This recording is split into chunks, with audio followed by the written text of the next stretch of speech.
សំអើយម្លែគ្មានត្រង់ណានឹងរីគុណទេចង់កែងរៀងរាវដូចទេពអប្សរ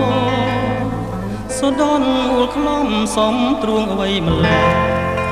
ដូចកាមលីអូនល្អយ៉ាងនឹងដូចកាកំភ្លឹងដកកនដាលព្រៃ